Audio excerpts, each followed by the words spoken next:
मार्च 1953 में हम लोगों को गिरफ्तार करके लाहौर सेंट्रल जेल में ले जाया गया। गालिबन 11 मई को हम लोग दीवानी घर वार्ड के सेहन में मौलाना मौदूदी साहब की इक्तिदा में मगरिब की नमाज पढ़ रहे थे कि दीवानी घर वार्ड का बाहर का दरवाजा खट से खुला और 14-15 फौजी और जेल अफसर और वार्डर इहाते में दाखिल हुए और जहां हम नमाज पढ़ रहे थे वहां करीब आकर खड़े हो गए। हमने बाकी नमाज मुकम्मल कर ली तो उनमें से बड़े फौजी अफसर ने, जो मार्शल लॉ कोर्ट का सदर था, उसने पूछा, मौलाना मौदूदी साहब कौन है? मौलाना ने अर्ज किया, मैं अबुल आला मौदूदी हूँ। तो उसने कहा, आपको कादियानी मसला किताब तसनीफ करने पर मौत की सजा दी जाती है, इसके खिलाफ कोई अपील नहीं हो सकती, अलबत्ता आप गवर्नर जनरल से रहम की अपील कर सकते हैं। मौलाना ने बिला तवक्कुफ फरमाया, मुझे किसी से कोई रहम की अपील नहीं करनी है। जिंदगी और मौत के फैसले जमीन पर नहीं आसमान पर होते हैं। अगर वहाँ पर मेरी मौत का फैसला हो चुका है तो दुनिया की कोई ताकत मुझे मौत से नहीं बचा सकती, और अगर वहाँ से मेरी मौत का फैसला नहीं हुआ है तो दुनिया की कोई ताकत मेरा बाल भी बीका नहीं कर सकती। इसके बाद उसी अफसर ने कहा,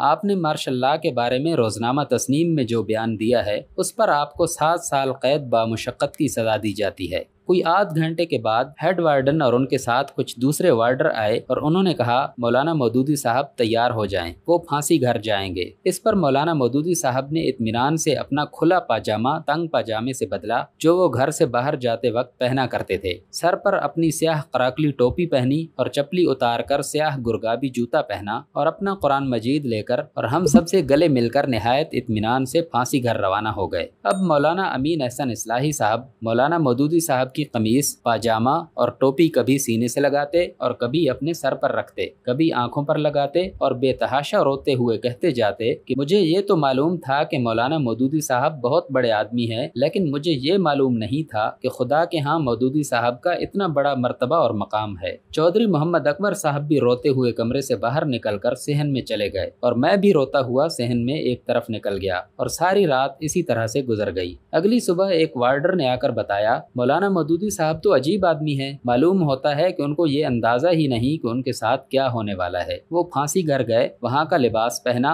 जंगले से बाहर पानी के घड़े से वुजू किया और इशा की नमाज पढ़ी और टाट पर लेटकर थोड़ी देर बाद खराटे मारने लगे। हालांकि उनके आस पास फांसी घर के दूसरे कैदी चीखो पुकार में मसरूफ थे। मौलाना मौदूदी साहब को फांसी की सजा का ऐलान होते ही मुल्क भर में ही नहीं बल्कि दुनिया भर में एहतजाज शुरू हो गया। इंडोनेशिया की इस्लामी पार्टी के वजीर आजम डॉक्टर नासिर साहब ने हुकूमत पाकिस्तान से कहा, पाकिस्तान को मौदूदी साहब की जरूरत नहीं तो दुनिया भर के मुसलमानों को इनकी जरूरत है, पाकिस्तान इनको इंडोनेशिया भिजवा दे। सऊदी अरब ने इस सजा के खिलाफ शदीद एहतजाज किया। अला हादल क़ियास बहुत से दूसरे ममालिक के मुसलमानों ने भी, और पाकिस्तान में तो हर जगह से एहतजाज हुआ। इस एहतजाज का नतीजा ये हुआ कि तीसरे ही रोज हुकूमत पाकिस्तान ने ऐलान कर दिया कि मौलाना मौदूदी साहब की सजाए मौत उम्र कैद में तब्दील कर दी गई है। चुनाचे मौलाना मौदूदी साहब को फांसी घर से जेल के बी क्लास वार्ड में मुंतकिल कर दिया गया। सैयद अबुल आला मौदूदी साहब की ये उम्र कैद अमलन 14 साल कैद बामुशक्कत थी। अगरचे ये मार्शल लॉ कोर्ट के तहत दी गई थी और मार्शल लॉ खत्म हो जाने के बाद इसे खत्म हो जाना चाहिए था, लेकिन मार्शल लॉ के तहत सारे अहकाम और सजाओं को इंडेमनिटी एक्ट के तहत बरकरार रखा गया था, इसलिए ये सजाएं मार्शल लॉ उठ जाने के बावजूद भी कायम और जारी थी। जमात इस्लामी ने मौलाना मौदूदी साहब की सजा को कलअदम कराने के सिलसिले में लाहौर हाई कोर्ट में मियां मंजूर कादिर एडवोकेट के जरिए से रिट दायर कर दी और हाई कोर्ट ने रिट मंजूर करते हुए सैयद अबुल आला मौदूदी साहब को रिहा करने का हुक्म दे दिया। चुनाचे मौलाना मौदूदी साहब 28 मई 1955 को